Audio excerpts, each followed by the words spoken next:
Okay, so we'll get started here. Thanks for joining me on this webinar about the Aerospace Engineering Sciences Department, in particular about the graduate school.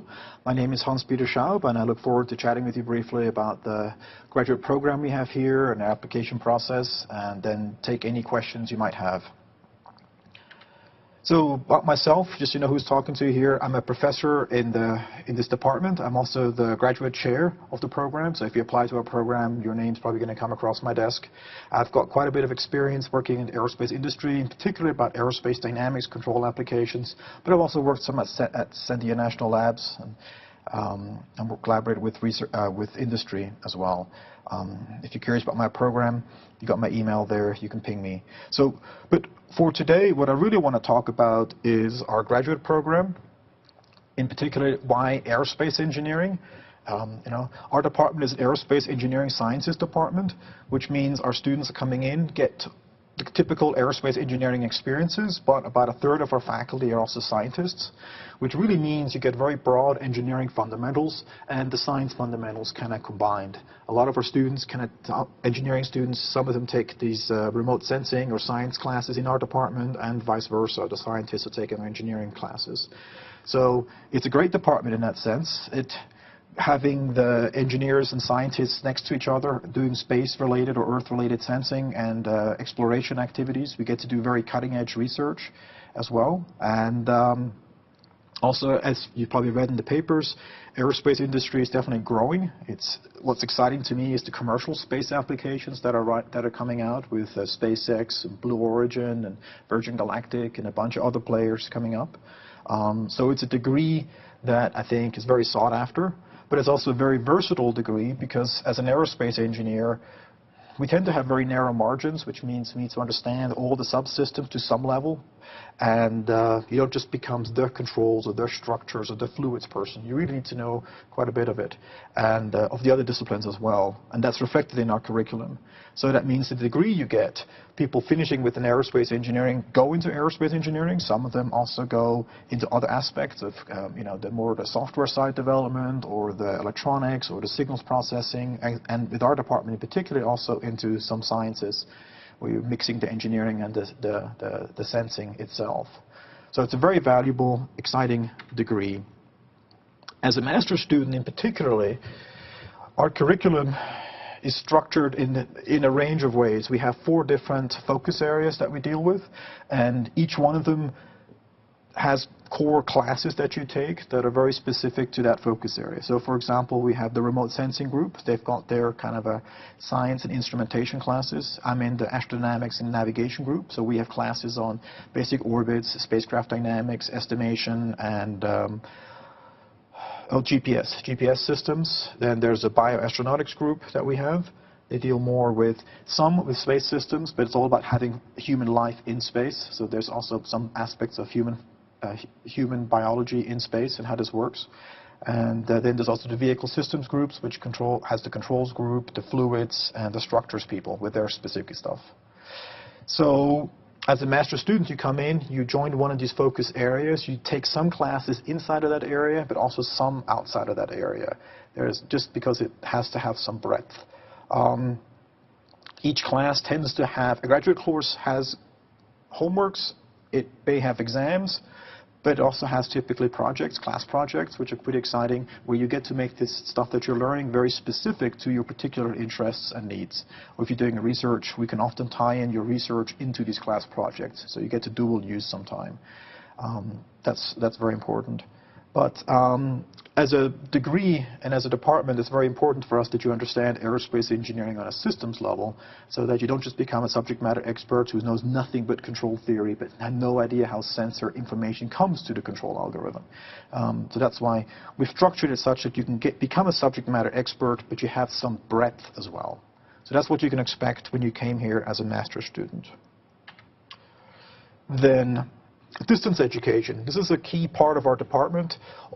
Most of the focus areas that we have, particularly remote sensing, the space mission design you can take, spacecraft design, instrumentation, a lot of astrodynamics classes, a huge number of astrodynamics classes, GPS-related classes. They're all offered in a distance format. It's not every single class that we have is in distance format, but a huge number of them and it's growing actually quite a bit. As new classes are created, we're always taking distance parts into consideration. And this also led to our more recently developed professional master's degree, which I want to highlight. So if you go to our website, you'll see the classic ways you can get a master's, you can do a master's thesis, you can get a certificate, or we have a projects option. But in particular, this professional master's degree, it's the same Master of Science that you get, but it gives you more flexibility in your curriculum, so you can mix and match between topic areas. If you want to come in and feel like I really want to mix some bioastronautics with UAV or astronautics, you get to mix and match some more. So we think it's going to be quite attractive for people who've been in industry or military or at workforce at a research lab for a while. They come in with particular needs, and we can address that with this professional master's degree. So we have quite a bit that's available through distance. Some students live locally and then kind of take it through a distance because they're working, and that works as well. You might pop in sometimes for office hours or meeting, but many of our distance students are doing it in a very distributed way across the country, and we managed to make this work quite well as well. Distance education advantages. So for the aerospace field, the bachelor's degree is a great degree. It's a very diverse degree. You don't have to specialize on the mechanics or the fluids or the electronics. You really have to know something about all these different areas, and then, which also means you may not be quite as specialized in any particular sub-area. For the aerospace side, the master's degree really elevates your professional capabilities to the next level, because now you get to focus on the remote sensing or on the, the control theory, on flying UAS systems, on astronautics, on orbit mission design, or even bioastronautics. So it really makes you much more of a subject matter expert. And what I've seen from industry too, and working at the labs like Sandia, people with these master's degrees, they quickly become in charge of projects because you've got much more depth and breadth. So it can have good benefits for your job, getting the jobs, keeping jobs, coming into new work that you get to do exciting new stuff. You will know the fundamentals way better than a bachelor student. The distance program, of course, has the big benefit that you don't have to literally move to Boulder to take our classes. You can take these remotely. And we have a variety of ways you can do this. There's classes you can take just to sample us. You can sign up and just take a course.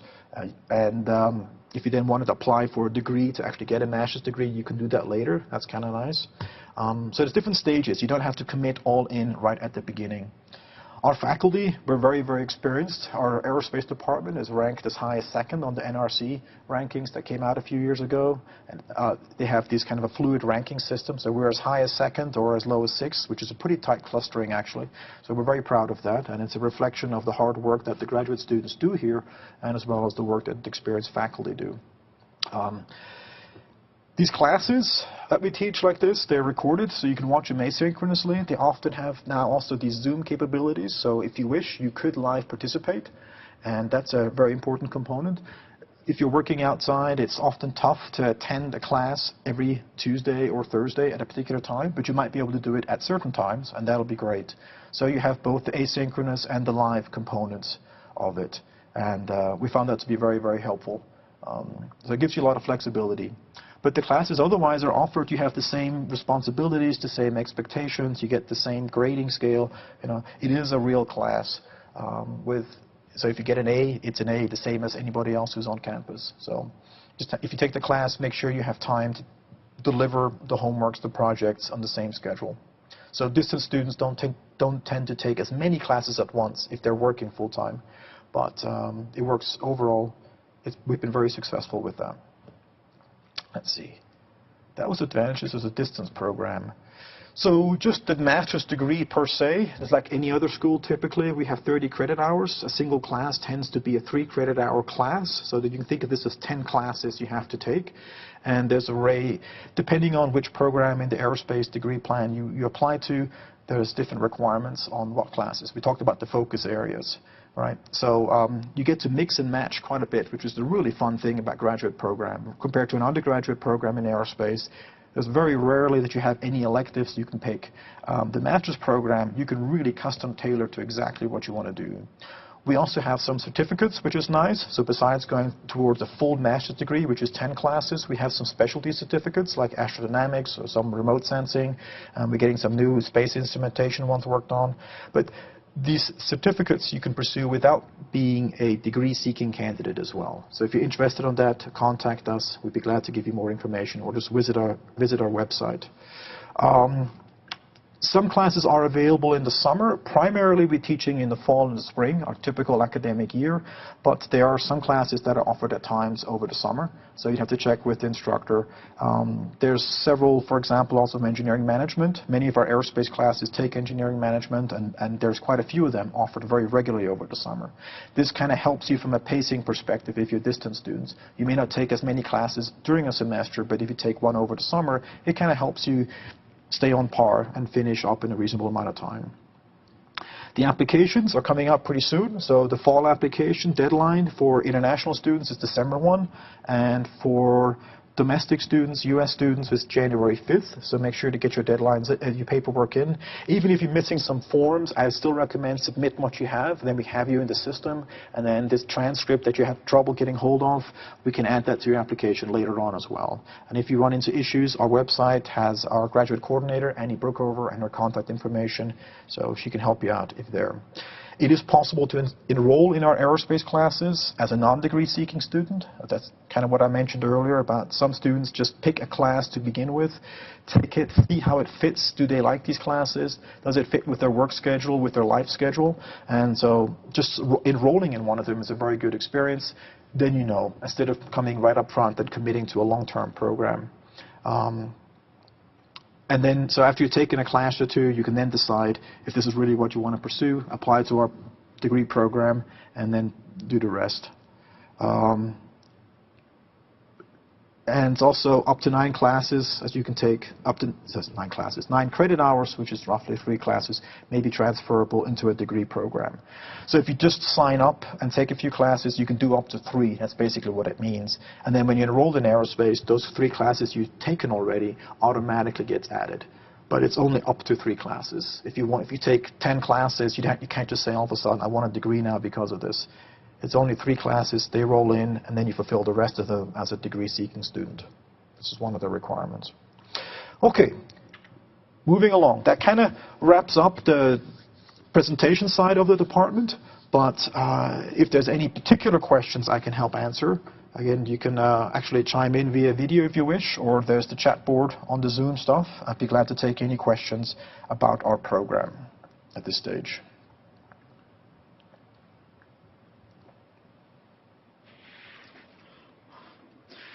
Hey, can you hear me? Yes, I can hear you. Hey, this is Doug. Just a question here. With the professional masters, if I want to live in... Sorry, what's that? Hello? Yes, I can hear you. With the professional masters, if I want to live in Boulder, with the cost of the professional masters, is that the same as in-state tuition? Or would that be out-of-state tuition? I thought I read something on that. But. Yeah, you'd have to look at, as a department, we don't control tuition.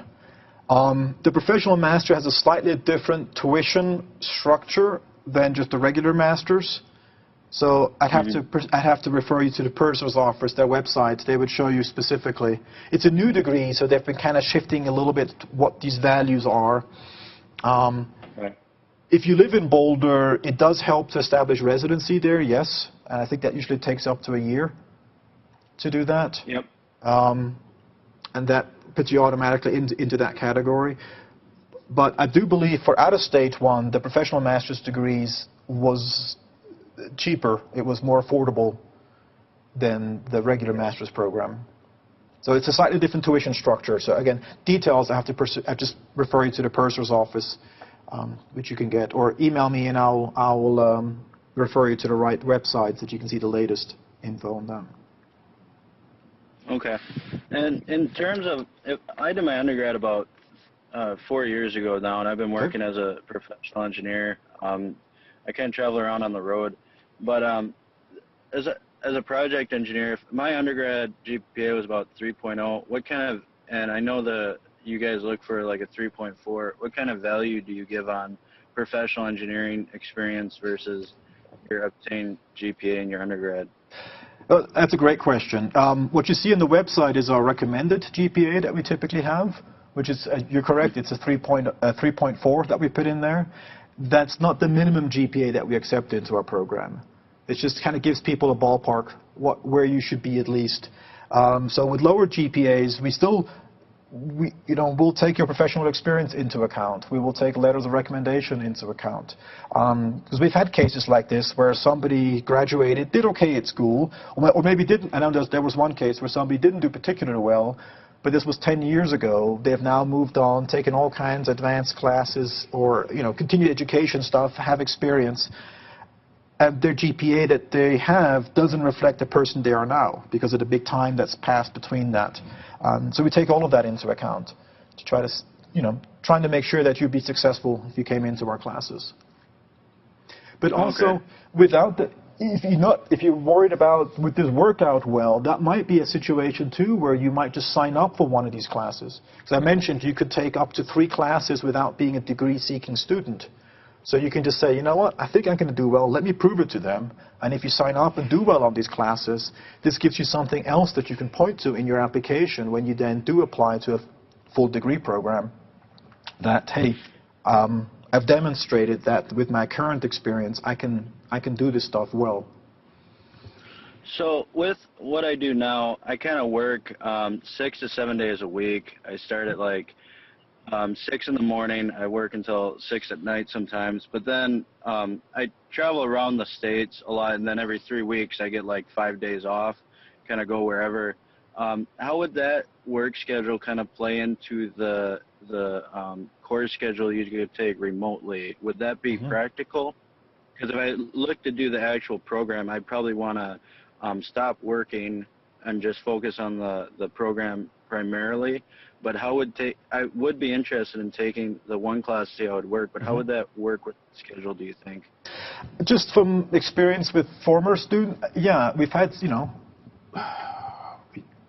currently, about 25-ish distance students in our program right now, maybe 20, 25.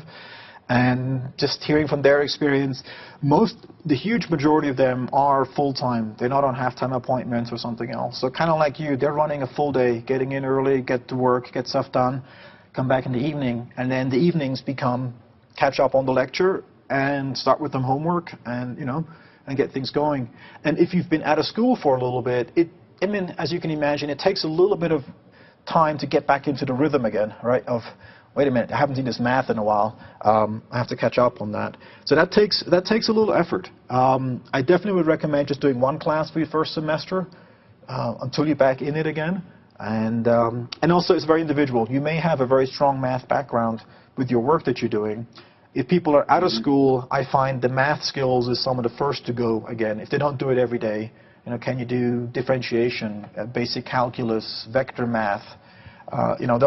So that's stuff you'd want to maybe brush up on in advance, and then you'd be ready. But what you describe overall, I think, could be quite doable. You just want to pick the right class to start out with, and something of interest, and then it helps get back into the system again. Okay. And then what was the other question? Well, if students typically have is there like a field work component or like an internship component, or do you just have to? Do you guys do much field work with the degree, or is it more typical in-class work? The classes we do are in class. I mean, our regular classes are all in class, yes. There's projects you get involved in which are still theoretical, analytical. I mean, the field of aerospace engineering is not very applied, as you can imagine. We can't just go pop up to space, try something, come back down again. For the most part, it's all in class. Our department does have a graduate project sequence, which is a lot more hands-on and practical, where you're involved in projects with unmanned aerial systems or building space sensors or small-sat platforms. And it's not just aerospace. It's about 80 to 85% aerospace students, but also there's computer science, MEs, double E's in there. So, but this is a project class, which means you really do need to be in Boulder to take that, obviously. Otherwise, it's very hard to participate. If it's a hands-on thing, you have to be physically there to do that. So yeah, so for the most, that's pretty much it that I can think of that might be hands-on. The other ones we've been introducing is more systems level. There's some new systems level classes we're offering, or like a class on spacecraft design. It's less on the math heavy, more on the general systems level knowledge part that it goes. But, okay. And looking at the professional program, do you still need to take the GRE for application of that? That's a good question. I believe so. But I would check with our graduate coordinator, Annie Brookover. She can give you confirmation on that. It should be on our website. That's a good question. I'm not sure. I would say yes, but I would double check. You can just email me and I'll get the right person to answer you, or if you get hold of Annie Brookover, our graduate coordinator. Annie, if you go to our website for graduates and prospective student, graduates, admission and all of that, if you have any questions, her email address is there on how to get hold of her. She can look up the exact rules. And is there a thesis then for the professional master's program? No thesis for that one. It's really intended to be a coursework sequence you take. Now, some people have come in and said, well, I have interest in doing some type of research with this, or maybe independent study, and you can take classes as independent study. So if you've worked through your first year or year and a half, got some classes under your belt, and you're looking at other things, and you would like to work with a particular professor on a particular topic, you need to chat with that professor, because we need to agree, and it's our time and involvement as well. So you could have independent study. That's one way to get research in there. But the professional master is not meant to have a thesis, per se. It's really more just for somebody coming in, getting all the fundamentals, doing the projects. There's a lot of applied stuff to it, and then wrapping up. Okay. And the other question is, I'd be very happy just working in industry in any capacity, but looking at there's the potential. I might want to apply for the NASA astronaut program potentially, and I know it's a lofty, far-fetched goal maybe, but do you guys have any astronauts that have attended your program previously? Yes, we've got a huge number. I think we're up to about 10, 11 astronauts who came through our program. And we currently, we had 2 faculty on staff who were senior instructors who were former astronauts, very experienced, Joe Tanner and Jim Voss. Joe Tanner just now retired last summer, so if you start now, you missed him. But he was there running our graduate project and was very involved. Jim Voss is still around. He's got a half-time appointment with us and half-time with the College of Engineering. And he teaches some of our undergraduates not Gateway to Space, it's Introduction to Spaceflight, Human Spaceflight class as well, but he's involved quite a bit. So yeah, that's a common thing. A lot of our students have an aspiration. I don't think it's too lofty. You want to dream big, try it out. And this whole field is evolving, So who knows what it means to be an astronaut 10 years from now, especially if commercial space takes off. But a lot of our students have interest to that, and I've got several of my own students who've been recently applying to that program as well. Yeah. Oh, that's excellent. I think that pretty much covers all my questions. Okay, excellent. Thanks, Doug. Thanks for joining in. Thank you. So I'll just go to the last slide here. This has this CU grad at Colorado, or you can go to the colorado.edu. Whoop, what did I do? Oh, that's a touch screen. Okay, Colorado.edu Connect Aerospace. That kind of shows you about a distance program with CU Connect. So if anybody listening in on this telecon or recording, this is how you can get further information. And okay, well, thanks everybody for your time. I think we're ready to wrap up.